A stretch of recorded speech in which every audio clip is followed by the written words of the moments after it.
Hey there, all you magnificent musical trivia lovers. Welcome back to Broadway by Ghostlight. I'm Mark Bonanni, and this is episode 4 of Broadway Jeopardy. As of now, I'm bringing you a new episode with 26 new clues every week. I'm not sure if that's the best policy right now. We might go to every other week, I'm not sure. But if you like the every week release, please share this video and encourage your fellow trivia and theater nerds to check it out. It would mean a lot. I'll talk more at the end of the video, but we've got 5 new categories headed your way. 5 questions each, and you'll get about 5 seconds to answer. And of course, there's the final Jeopardy round at the end of the game, so make sure and keep track of your scores and share them in the comments. Some of you have done very well in past episodes. I'm highly impressed. Let's take a look at this week's categories, starting off with History on Stage, carried over from last week's Final Jeopardy round. These are musicals with historical context or settings. That's followed by the Broadhurst Theater, taking a closer look at some of the shows that have played that Broadway house. We then have Jukebox Biomusicals, or what I call catalog musicals, a very popular genre of show in recent years. That's followed by Kids musicals featuring young stars, and the final category is Font of Knowledge, another visual category where I will show you a letter from a show's title, and based on the font, you have to name that show. Again, that's all followed by the final Jeopardy question, of course, but let's dive into the $200 round, what I call the Overture round, where clues should be easy enough for most of you theater nerds out there to help you get some points on the board. First up in the History on Stage category, we have this classic musical centers on the First Continental Congress and the signing of the Declaration of Independence. What is 1776? The 1969 musical is quite astounding. Obviously, you know how it ends, right? In America, it happens. But I've seen a couple of stellar productions of the show, and you really sit there and think, I don't think America's gonna happen. I don't know how they're gonna pull this off. The book by the great Peter Stone is truly remarkable.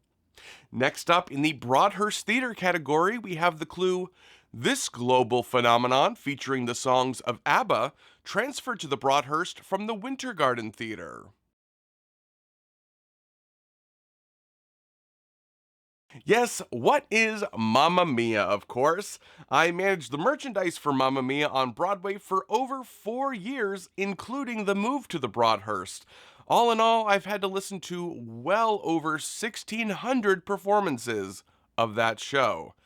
That's way too many mega mixes for any human to endure, I assure you. Noise, noise, noise, noise. Continuing the Overture round with Jukebox Biomusicals, we have this long-running Jukebox Biomusical told the story of Frankie Valli and the Four Seasons. The answer is, what is Jersey Boys? What many would call the gold standard of jukebox biomusicals, Jersey Boys opened in 2005 on Broadway and ran for over 11 years. It then moved off Broadway, where it finally closed in 2022. Man, that's a lot of falsetto singing.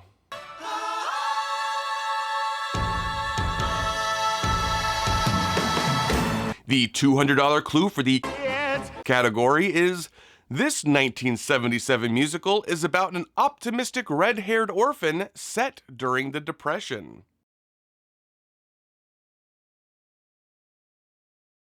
Leapin' Lizards, the correct answer is Annie, of course. There was a musical sequel to Annie called Annie Warbucks that has a crazy plot. I have a whole breakdown of that show you can check out after this. Hint, hint, wink, wink, nudge, nudge, plug, plug. Finishing up the Overture round with Font of Knowledge, remember I'll show you the first letter of a show's logo and you have to name the show. First up is this storybook S. What is Shrek? Brian Darcy James, one of Broadway's best leading men and the original Shrek on Broadway, was asked about a revival of the show at the recent 2024 Tonys, and he had this response. Oh yeah, it's always time for Shrek. It's always Shrek time. Alright, hopefully you've all smashed that opening round. Let's move on to the only slightly harder $400 round. Back at History on Stage, we have the clue: this beloved British mega musical from 1986 takes place during the Paris Uprising of 1832.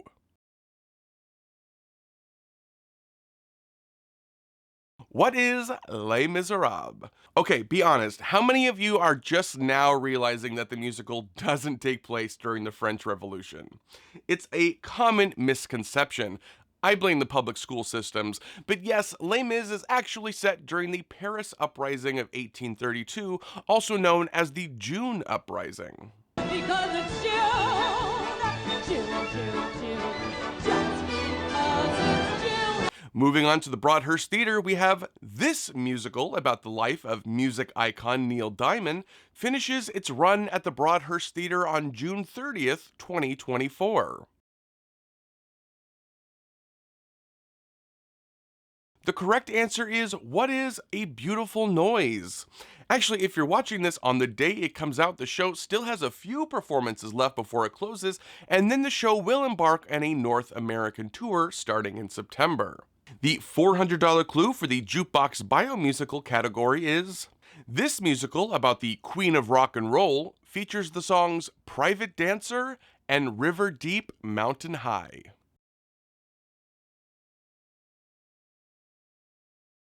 What is Tina is the correct answer, the musical all about the late great Tina Turner. Adrienne Warren won the Tony Award for her portrayal of Miss Turner, and her rendition of River Deep, Mountain High is forever seared into my brain. It was astounding.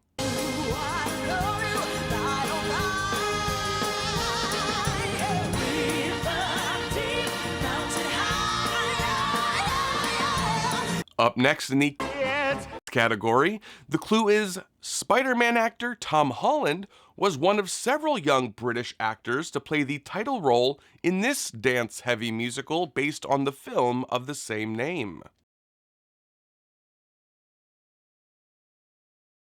What is Billy Elliot? The musical, with a score by Elton John, featured young Tom Holland as one of the Billies throughout its years, and he was just as adorable as you'd expect. I'm Tom Holland and I play Billy in Billy Elliot the Musical. It all started, I used to go to a street dance club and we did a show in White Lodge, the ballet school. And the headmaster, he spotted me. He was like, we wanted to audition for Billy Elliot, and I was like, oh, fair dues. So, okay, I'll go for it. And then that's pretty much how it started. Love Tom Holland. And finishing up the $400 round with Font of Knowledge and this beloved bee.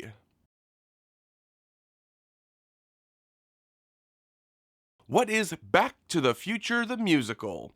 This extremely faithful screen-to-stage adaptation has music by Alan Silvestri, the Hollywood music master who provided the original film score.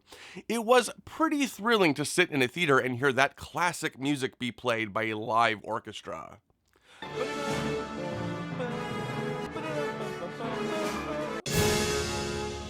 Great Scott! Let's ramp things up with the $600 round and this clue from History on Stage. Here comes this freedom fighter from Hamilton who spied on the British as a tailor. Say with me, y'all, who is Hercules Mulligan? Hercules Mulligan was, of course, a real-life Revolutionary War hero who once knocked down a public statue of King George III and then melted the metal down to make bullets to use against the British Army. Badass. Next up for the Broadhurst Theatre is this musical, based on the animated film of the same name, features the songs Once Upon a December and Journey to the Past. What is Anastasia? The musical played the Broadhurst Theater in 2017, and unlike Back to the Future, Anastasia was heavily altered from its original film source, eliminating the movie's villain Rasputin and his comic cohort Bartok the Bat.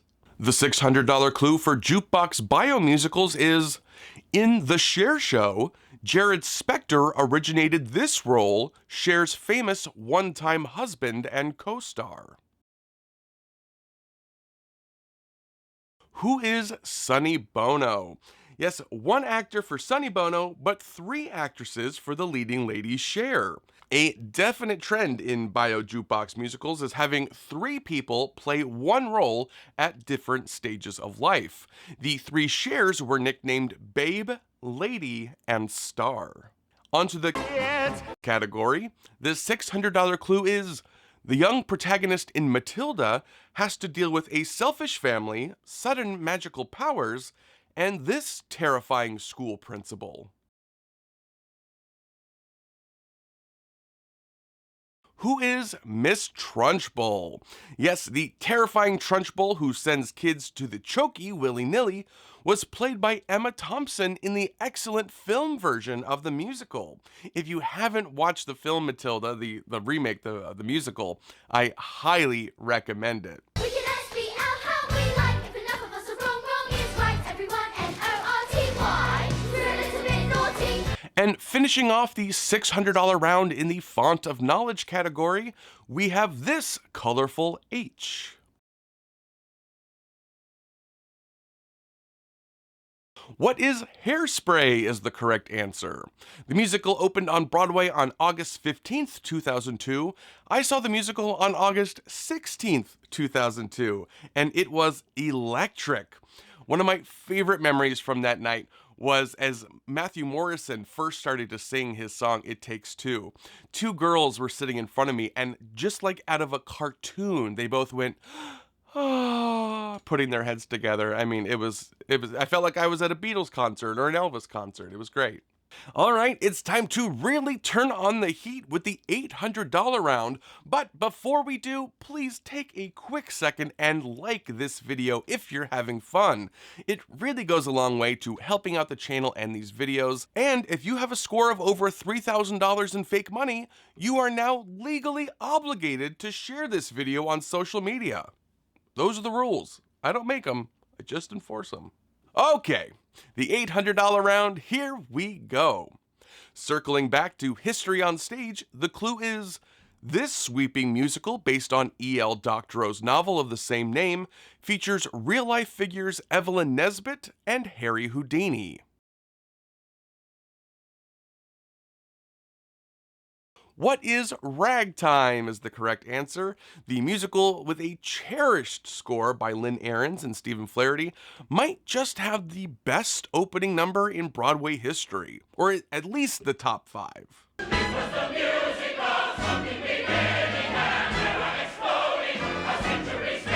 Next up, over at the Broadhurst Theater is the clue.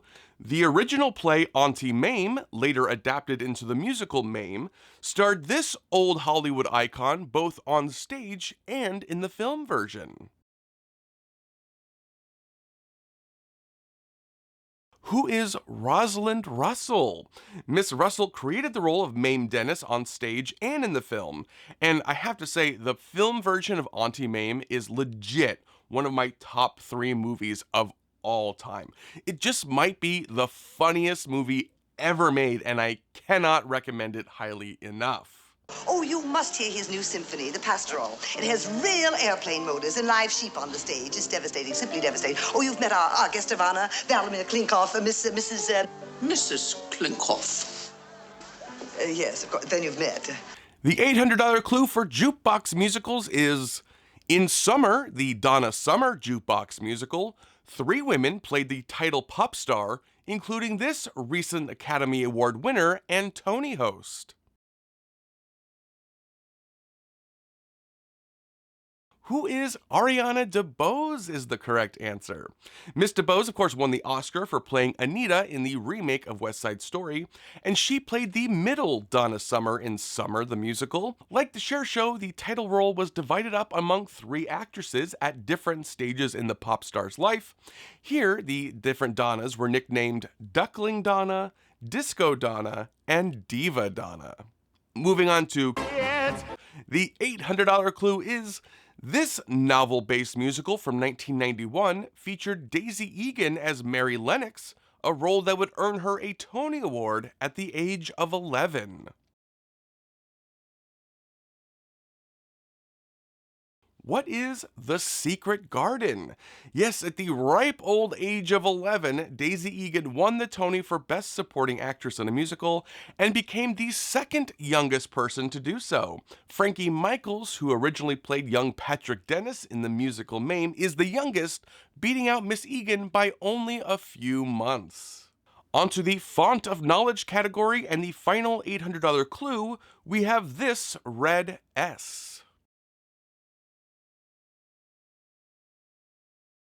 What is Sweeney Todd? Kind of looks like blood drops if you look at it. I love these visual categories. We've had the blurred out one, the close-up cartoon character one. Let me know which visual category you guys would want me to revisit in future episodes, possibly. Okay, trivia fans, we've arrived at the big show. Time to separate the Broadway adults from the Broadway babies.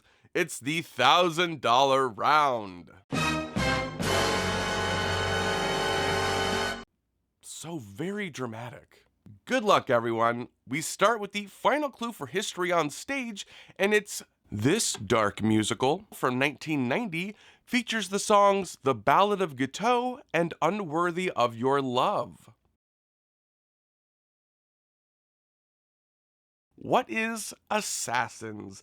Yes, Assassins by the one and only Stephen Sondheim ran off-Broadway at Playwrights Horizons in 1990. The musical, all about successful and unsuccessful presidential assassins in American history, finally made its Broadway debut in 2004 in an incredible Roundabout Theater Company revival at Studio 54. Still one of the best productions of a musical I've ever seen. Anybody can prevail. Everybody's free to fail. No one can be put in jail for their dreams. Our last trip to the Broadhurst Theater gives us the clue, this 1959 musical about one of New York City's most famous mayors starred Tom Bosley in the title role.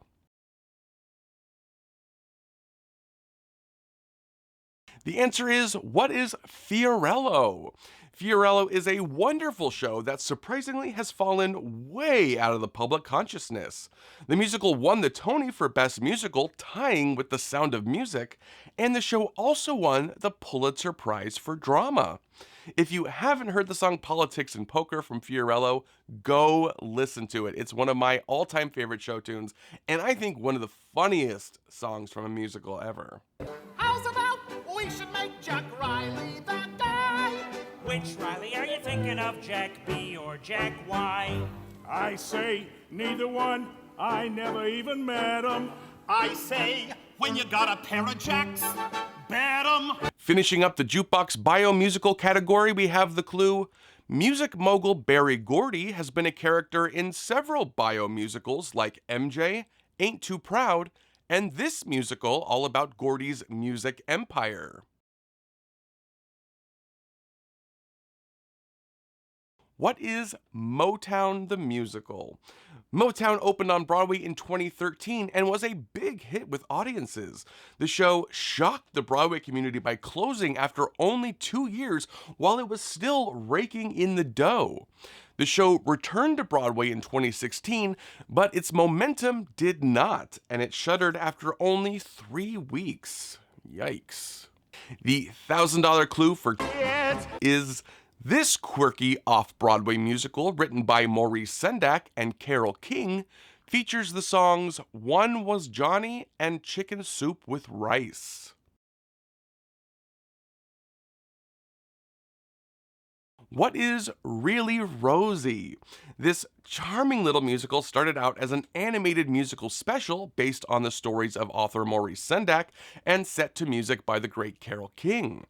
The stage show premiered off-Broadway in 1980, and the original young Rosie was none other than Trisha Campbell Martin, who had just turned 12 the day before the show opened. The final clue for the Font of Knowledge category and the game is this M seen here.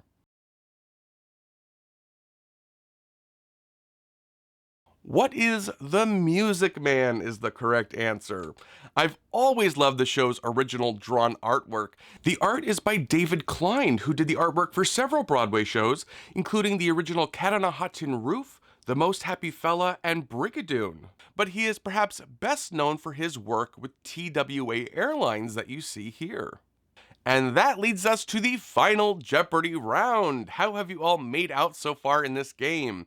I feel like this episode was a little tougher. I'm not sure. But it's time to make your wagers for Final Jeopardy. Here is your category. We have Cabaret, the iconic Cantor and Ep musical. Make your wagers. Okay, I'm sensing a lot of high wagers out there. I think you're all pretty confident in your cabaret knowledge. Let's see. Here is your Final Jeopardy clue. This is the character who first befriends leading man Cliff upon his arrival in Berlin, and who turns out to be a Nazi.